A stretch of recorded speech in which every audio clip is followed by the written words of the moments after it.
Good afternoon. My name is Julia Timmons, and I'm the Director for the Center for Accessibility and Disability Resources. I'm excited to be here with you this afternoon to present the October 2023 Advising Academy, Advising Students with Disabilities. The staff in our center are me, the Director, Teresa Gunter, the Coordinator, and Carrie Lloyd, our GA for Accessibility. We are located on Hall Campus Center on the second floor. We are part of the larger Academic Achievement Center with Meg Dillon as our Executive Director. The easiest way to get to our offices is to come in on the second floor of Hall Campus Center on the side of the building closest to Carnegie Hall in the side door. Walk through the vestibule and into a waiting area with 2 orange sofas, and you'll find our offices. In this space, we have 3 individual offices, a 12-seat proctoring center, and in the back of the building toward the classrooms, 2 individual proctoring spaces. Now that I've shared some basic information, let's move forward to talk about the legal requirements for our services, the types of services that we provide, and other disability-related information. One of the major laws which establishes the requirement for disabilities and equal access is the ADA, which is the Americans with Disabilities Act of 2008, which is amended. This law defines disability as a physical or mental impairment that substantially limits one or more major life activities, including but not limited to caring for oneself, performing manual tasks, seeing, hearing, eating, sleeping, walking, standing, lifting, bending, speaking, breathing, learning, reading, concentrating, thinking, communicating, and working. And you might ask yourself, what in the world is there left that hasn't been included in this definition? Well, it covers the major life activities and their associated disabilities, but at this time it does not cover obesity. It does cover the comorbid and resulting disabilities that are related to obesity. A simplified and more direct way to look at this definition is to look at it in a nutshell. And this definition or this statement came from the Department of the Office of Civil Rights, which is the legal body in the federal government that helps us understand when we may have not interpreted the law correctly and then take action as needed. So a person with a disability must be able to acquire the same information, engage in the same interactions, and enjoy the same services and benefits as a person without a disability at the same time and with substantially equivalent ease of use. As stated in numerous OCR compliance reviews and resolution agreements, accessible means a person with a disability is afforded the opportunity to acquire the same information, engage in the same interactions, and enjoy the same services as a person without a disability in an equally effective and equally integrated manner with substantially equivalent ease of use. The person with a disability must be able to obtain the information as fully, equally, and independently as a person without a disability. Though this might not result in identical ease of use compared to that of persons without disabilities, it still must ensure equal opportunity to the educational benefits and opportunities afforded by the technology and equal treatment by the use of such technology. So an interesting thing about disability is it's the largest identity and minority group in the world. All people will identify as a person with a disability at some point in their lives. Think about that. Consider, I have a disability which is visible. I wear glasses. Some people wear contact lenses. These mitigate a vision disability or decrease in our vision and restore normal vision for most individuals. Our parents and our grandparents, more often than not, have disabilities related to hearing and mobility. It's an interesting concept to consider and embrace as we all work with people on a daily basis who are accommodating themselves in some way related to a disability and a major life activity, most of which is not visible. The Center for Accessibility and Disability Resources provides accommodations for the following types of categories or disabilities: medical, physical, mental health, cognitive, or temporary. Accommodations we provide are categorized into the following areas in the academic arena: academic, which is our major area of accommodation, housing, facilities, dietary, parking, and animals. And you may wonder about parking accommodations. So that we provide the accommodations through Cotter for chronic disability. And generally that's only first year students, because our first year students parking is in the nest. It is significantly downhill. It requires climbing steps, and it's a pretty good distance from their residence halls. Dr. Margaret Pierre, our ADA coordinator, provides accommodations for parking for acute temporary disabilities, providing permission to use parking closer to campus buildings with a university hang tag. The reason this is allowed is that businesses are allowed to provide special designated parking, such as for veterans, pregnant women, student of the week, or in this case, temporary mobility access, without interfering with the laws that relate to actual official handicap parking. Students who are otherwise not accommodated in these two areas who need to be able to park closer to academic buildings must qualify for and obtain a handicap parking designation through their state DMV. Animals. Animals on our campus fall into the following categories: pets, and this is determined by definition by the Office of Housing and Residence Life and Student Development. Emotional support animals, which is the one area of our campus where HUD is has any sort of control over legal matters on our campuses. Otherwise, we don't fall under HUD. And in the process of requesting an emotional support animal, students must request through our ESA panel and provide a series of documents for themselves and the animal prior to being granted or approved for permission to have the animal in their individually designated residence. ESA are not allowed in common areas of housing, campus buildings, or classrooms. Service animals in training are allowed only for non-residential students, faculty, or staff. Permission and approval for the service animal in training must come from Cotter. Residential students are not allowed to have service animals in training by state law. Service animals, which is 999% dogs, are allowed on our campus, obviously. Commuter students, faculty, and staff are not required to register or seek permission for a service dog. There are 2 questions established by the federal government which can be asked by the university. Generally, that's done through Cotter. We cannot ask about or require disclosure of disability or require documentation. We cannot require the dog to wear a visible harness indicating or vest indicating that they are a service animal. We cannot limit the species of the dog or deny a service dog due to fear or allergies from other people. There are behavioral expectations required for service dogs. Legally, a person can obtain a service dog which is trained through an agency, or they can self-train a dog as their service animal. And we've run into some problems with this. We've had a fair number of students who have indicated they have had a service animal that they've trained.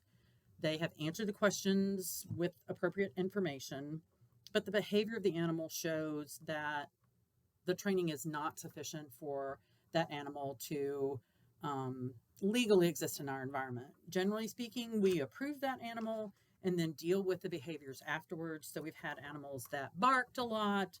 We've had students that had animals that jumped on people or sniffed the food in the servery. On all of those students, we're told you must retrain your animal to change these behaviors, and then they can be considered to come back on campus again. Service animals must be allowed in all locations on campus, with the exception of areas which are sterile. I don't think we have any of those, except maybe in some of our lab settings, or areas which are dangerous, perhaps some of our equipment rooms. Now to share a little information pertaining to the students with disabilities who disclose disability and seek accommodations through Cotter here at Lynchburg. Over the time I've worked in this position for 11 years, 10 to 15% of the undergraduate student population discloses disability. And that's generally speaking, again, undergraduate, although we do have a number of graduate students as well. Additionally, we serve a number of graduate students, especially in the health sciences. Cotter works with a plethora of students who start the process of seeking information or accommodations but do not follow through with the request and approval process completely, or who are not approved. Most common disabilities on our campus are cognitive, things like ADHD, ADD, learning disabilities, mental health, things like anxiety disorders and depression, temporary physical injury, the biggest of which is concussion, an occasional broken limb, arm, or leg, and then autoimmune system disorders. We have seen quite the increase in the numbers of students who are seeking support for autoimmune diagnoses, many of whom who have complex medical diagnoses in many areas, and with students who are seeking more than one type of accommodation. So let's say academic and housing or academic and dietary. We've also seen a trend of an increasing percentage of our caseload who present with complex needs, requiring significant individual support and time investment. Mental health, of course, in this generation is on the uptick, as well as because of some of the impacts of the COVID epidemic. We do work with individuals who have chronic and acute disabilities and support with both long-term and temporary accommodations. Since 2020, many institutions have had to include consideration of impacts of COVID over time as they work with individuals who are struggling with long COVID diagnoses and symptoms. And I'm one of those people. Brain fog, autoimmune diagnoses, compromised immune systems, and heart disease are just a few of the areas that we have supported at the university. For me, the most exciting and sometimes surprising data that I can share from Cotter is as follows. Over the last 7 to 8 years, our student caseload has achieved an average GPA of 2.8 to 3.0 per semester. And that's always with a few knuckleheads who get a 0.0 or below a 1.0. Sometimes people think of persons with disabilities as not able. After all, that is the literal meaning of the word disability. Many people have difficulty with setting limits on the capabilities for a student with disabilities rather than focusing on the possibilities. On occasion, I've worked with a faculty or department who have expressed that a student can't possibly be successful in a particular course or degree program. ADA and the Office of Civil Rights do not allow this type of discrimination.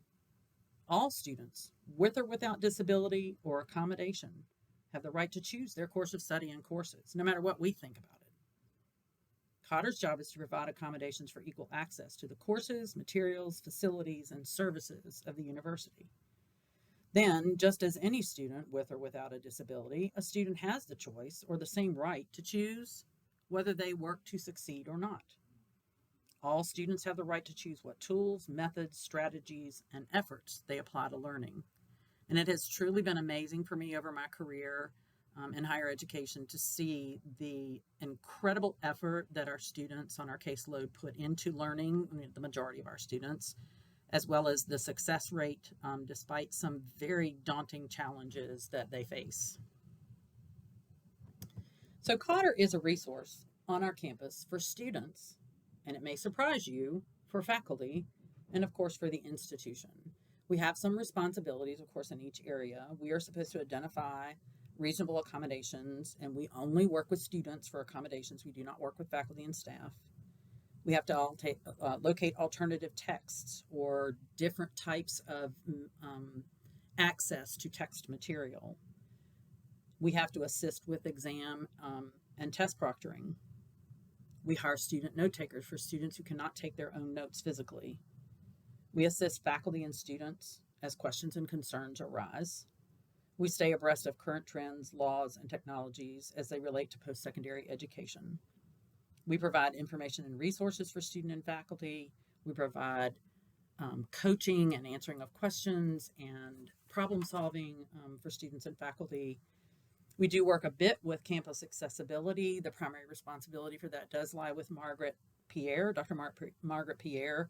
But when it comes to a student facing an accessibility issue related to accommodations, we do get involved. We deal with risk management pertaining to the legality of the work that we do and potential for individuals to choose to file a lawsuit. We do a lot related to disability-related conflict and concern in resolution of those matters, and lots more. Um, so some of this is redundant for the previous screen, but we provide a tremendous amount of services and a lot of diverse intervention and support on our campus. We are responsible for communication, intake and documentation analysis, accommodation decisions, implementation of the accommodations, student support, faculty support, proctoring. We mentor the students in our caseload as needed. We hire note takers, we hire interpreters, we provide captions, we provide accessible course materials in Braille, in read aloud text, in a variety of different formats. We work with very complex needs and try to be innovative in the ways that we support those students. Of course, campus accessibility. We are in the middle of a bunch of campus partnerships. We partner with almost every office on campus at some point. We have to document everything that we do, keep data and keep our records straight, advocate for the community. And then again, I said risk management on the previous slide. So finally, let's talk about advising. I've compiled a list of ideas which I hope will be helpful, and I welcome any suggestions that you have to add to this list. So one of the very first things that I think is critically important is establishing and sharing office hours. Some of the students who may have accommodations may need more advising assistance and have more complex needs to consider. It's also make sure that you provide this information on your syllabus, as well as perhaps other ways in your course materials and discussions in class, so that you're presenting it in various different modalities. A written description of the location of your office is very, very helpful, such as what I use to describe how you get to our office at the beginning of this presentation. I prefer sharing directions in a step-by-step format from the entrance to my building to get to my office. And they vary depending on where I think somebody is coming from, like a prospective student may be coming from admissions. I also provide that from those various entry points. And written directions are very essential. Of course, auditory work as well. Second, the expectations for a student who may have a disability are absolutely the same as they are for any student. Disability is not an excuse, but it may impact various responsibilities of an advisor. Confidentiality is essential. If a student advisee discloses disability or other personal information about their disability, this is confidential and should not be shared with others. Cotter does not share any information for a student. We work to empower them to share this information for themselves, taking responsibility for expressing their needs and the impacts their disability may have on learning. We do this, one, because it is their responsibility, and two, we're working to help them prepare themselves for the future outside of the educational environment. Even if a student asks us to disclose information or tells us they don't care if we share, we do not do this. The exception to this information would, of course, be if you are worried about a student's well-being, at which point you would be in touch with student development or the care team. Another area where you would be working with students is for the registration for their classes for the upcoming semester. Priority registration is an accommodation that can be approved, and we have a very few students who may need access to it. In those cases, we have approved some accommodation to support this. It is important for you, if you're working with a student who says, I have a disability or I need some adjustments based on a disability, to ask them if they would be willing to share a copy of their accommodations letter with you. In the current system, the VAX, the student is responsible for scheduling early with the advisor to plan over their schedule and get their code. That is the way we can provide priority registration. Cotter works with the registrar to consider adjustments after schedules are run. Otherwise, in the VAX, there's no real means for priority registration. Illusion, our system that we are adopting, is reported to have the capacity to allow for priority registration for students approved for this accommodation. Some of the reasons priority registration might be needed for supportive accommodations are things like room location with elevator access, room location near restrooms, rooms without glass boards or rooms with whiteboards, not scheduling rooms with exceptionally poor acoustics, scheduling classes in the same building or with a gap between them, Much of the scheduling is done behind the scenes between the registrar's office and Cotter prior to the release of assigned class locations for the faculty and students.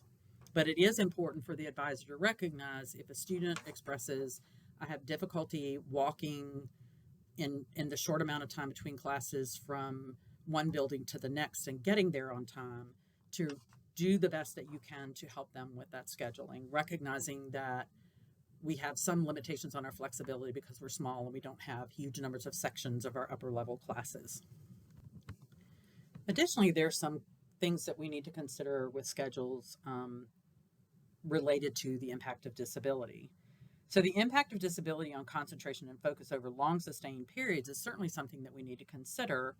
For a student who has difficulty focusing may need breaks between their classes when that's possible. The impact of disability on medical needs. A student may need to eat at certain times medically or take a break to manage their medical needs. Again, spacing out their classes when possible. Back-to-back classes for some students and their diagnoses is difficult. Sustained attention may be impacted by ADHD, processing disabilities, mental health, concussion, or other medical conditions.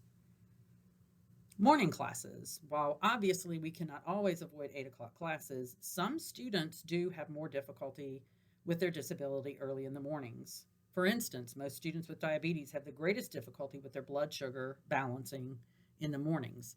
And again, where possible, avoiding those early classes is a real help to these students. And then looking at spreading out the schedule versus all on one cycle, the Monday, Wednesday, Friday, or Tuesday, Thursday. Most students that I've worked with over the years that I've been here benefit from a schedule that's spread out over 5 days of the week, so across both of the schedule threads. But some students with disabilities may thrive on that, but they also may function better with a tighter daily schedule or with classes scheduled all in one sequence. Additionally, some of our students use public transportation and have difficulty getting to campus at very specific times, or would benefit from their schedule being all in one sequence so that they don't have to try to get to campus with public transportation 5 days a week. Now we're going to talk about a few of our specific accommodations. So ALEC is the former foreign language accommodation, which is the accommodation for language and intercultural competence. Students who qualify for this accommodation must have a documented language learning disability, processing disability, which specifically impacts language learning, hearing or vision disability of significance enough to impact the learning of the language. There are rare additional exceptions that are made by the Associate Provost, and approval is recommended by Cotter and then granted by the Associate Provost. In cases where I'm working with a student for whom they're not meeting the criteria that were set forth by faculty, because this was a faculty decision to allow this accommodation, I do go and meet with the Associate Provost Chip Walton and discuss it with him, my reservations and my concerns, because I don't have the authority to approve this accommodation outside of these limitations, and then he makes that decision.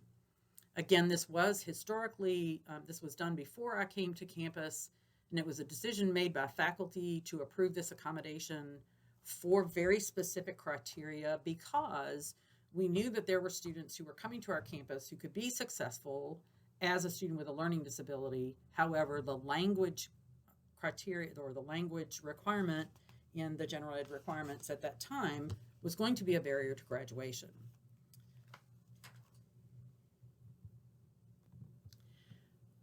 For this accommodation, students may choose the following to complete their ALIC or ALEC DEL requirement for the 6 credit hours of language. They can choose to take language courses, and with a pass-fail grade, which would be awarded if a student had, or assigned or changed, if a student had a grade of C. And they're also allowed to late drop the course just prior to when exams would start if they're failing the course. Now that we teach ASL, that may be a very effective alternative, and we have found that we have many less requests for the language accommodation since we have started offering that language. Students also have the option to take substitution courses, which are courses which were approved by the faculty in conjunction with this accommodation, which have a strong focus on cultural experiences. These courses are updated annually or biannually through Cotter, through a process that goes through the language department first, and then through EPC, and then as a faculty vote. A few years ago, faculty voted to add the option for the student to be able to take one study abroad course, obviously not in an English-speaking country, to take care of part of their 3 of their 6 hours. These are 2 critical specifications of the ALEC accommodation courses that are related to the DEL and the student's major. Courses may not be used to meet 2 general education or DEL requirements simultaneously. So, for instance, a student would not be able to take a music course which they attempted to use both for the language accommodation substitution and for the area of the arts and music. Second, a student who is enrolled in modern or classical language classes that are required by their major may not use this aforementioned grade accommodation. So the student would not have their language requirement waived, and none of the grade alterations for the course could be used.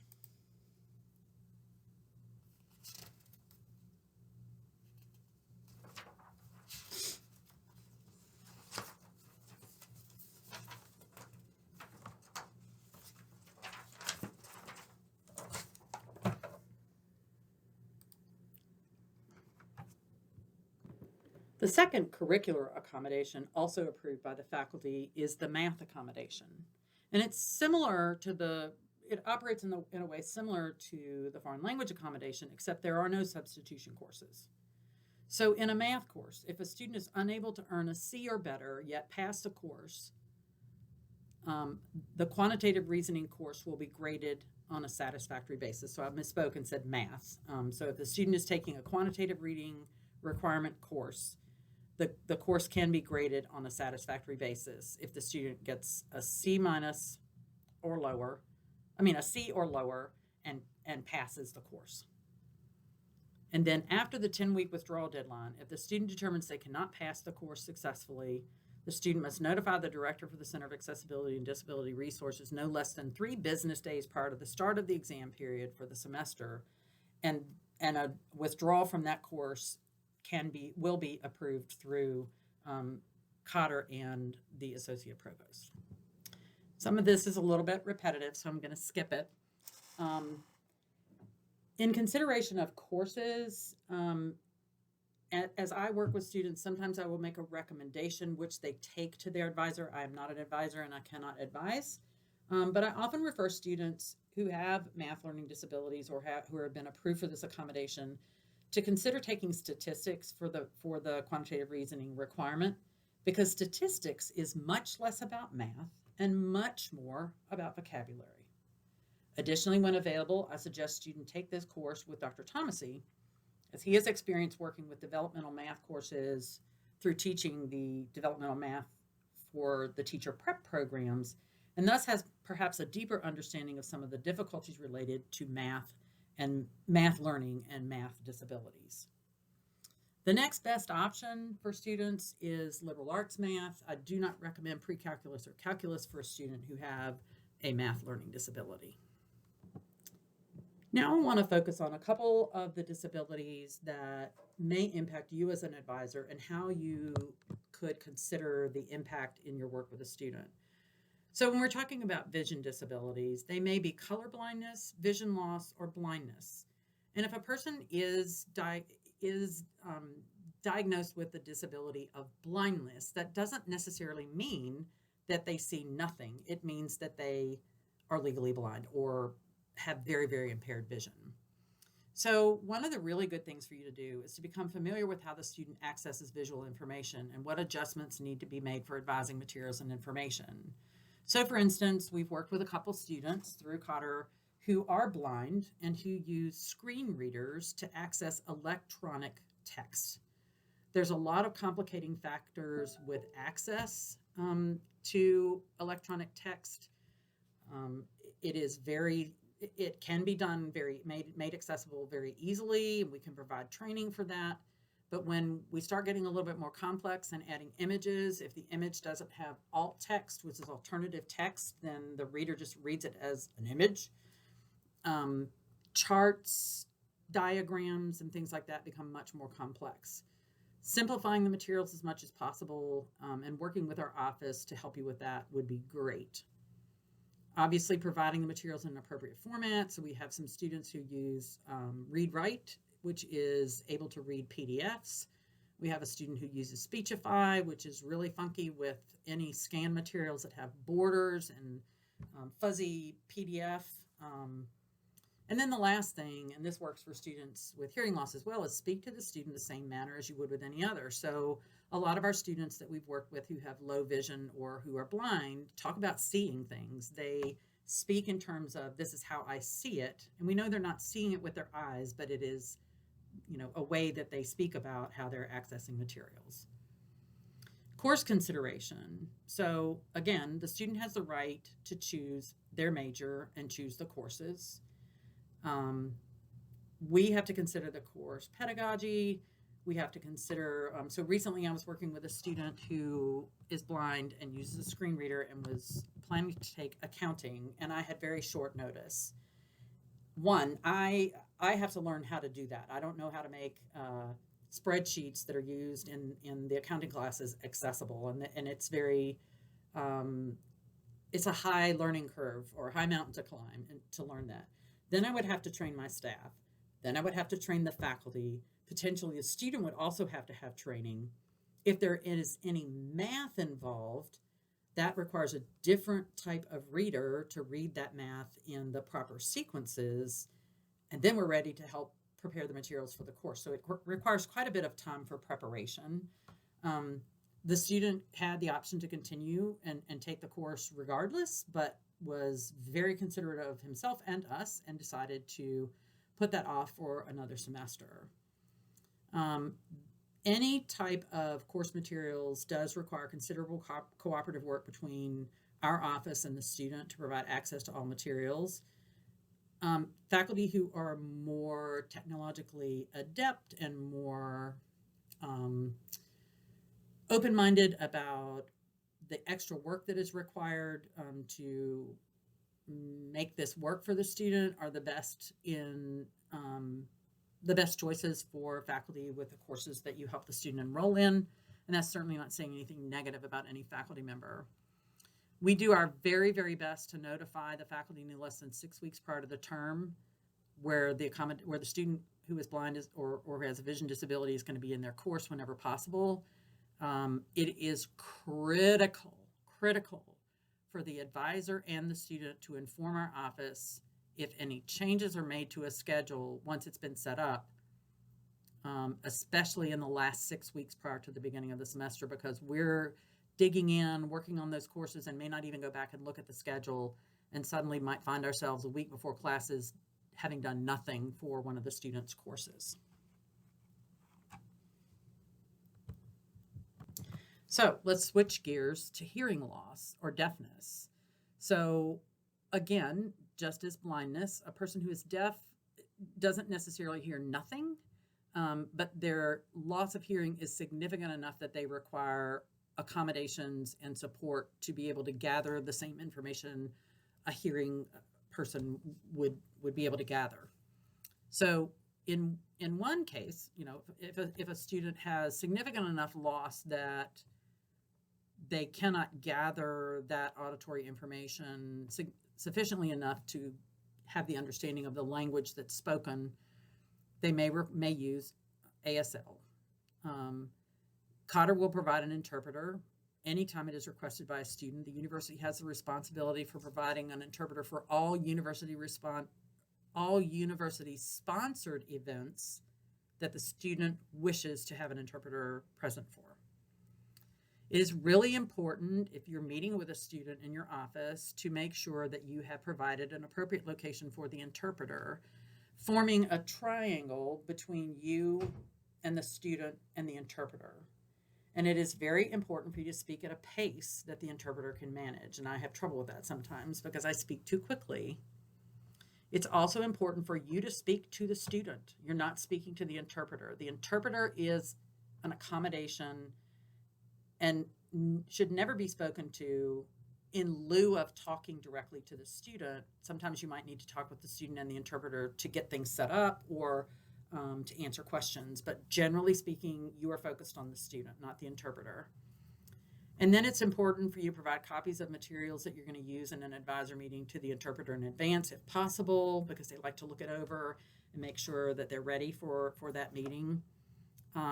If you're not able to do that, then definitely provide a copy of the materials to the interpreter or a view of the screen that you're looking at for the interpreter during the meeting. Not everyone who has hearing loss or deafness uses ASL. They may use lip reading, which really was a challenge for us during COVID when we were wearing masks. But thankfully, we came up with doing a lot of courses online, and we had Google Meet, and we could turn on captions, and they were fantastic. So a student may use lip reading. Make sure the student can see your face. So don't put your hands up over your face or hide behind the screen or be in a place where the student can't see. Turn your back on the student. Really funny, sometimes people get a kick out of this. Red lipstick apparently makes lip reading very, very difficult. Avoid face coverings, obviously, when possible. If you cannot avoid a face covering, you can work with Cotter and we can come up with some ways that we can create captions using Google Meet so that the student can hear you with those captions. Again, I said here, consider virtual meetings with captions. I would be able to work with you and the student to help with that so that they could also record those captions. Speak at a normal volume and pace. Please do not raise your voice to a student who has hearing loss. That doesn't make them hear any better, and it's really offensive. If they don't understand something, either they show that on their face or they say, huh, or they ask you to repeat it, repeat the information, maybe realizing that you need to slow down and enunciate better. Give information to the student in writing as much as possible. Summarize your appointment afterwards if you have to, but definitely ahead of time, giving that information in writing as much as possible is great. Providing written copies of information for the students during the meeting is also really, really important. So if you're reading something off of the screen and can provide a screen capture so that it's in writing, that would be very, very helpful. So lastly, we're going to talk about physical disabilities, and this is primarily related to access to your office. So I'm thinking specifically now because I'm looking out of my window and seeing Carnegie Hall. None of the offices in Carnegie are accessible except for potentially ITR. And for a student with a physical disability related to mobility, you would need to move your meeting with that student to an accessible location. And I always think in terms of what would make this work for a student who was using a wheelchair. Because if a student using a wheelchair can get to that location, then a student who is on crutches, using crutches, or who has difficulty walking would also benefit from that location, because you would eliminate things like steep elevations, stairs, doors that don't open, thresholds that are too steep. Also being aware of the space in the meeting location and allowing for any equipment or a wheelchair if the student has those devices with them. So I've made it my practice in the last probably 5 years, after a meeting with a student, whether it's virtual or whether it's in person, to send an electronic summary of what was discussed in the meeting. I don't send every single detail, but I certainly send information about decisions, about accommodations, about important discussion points. That serves a lot of purposes.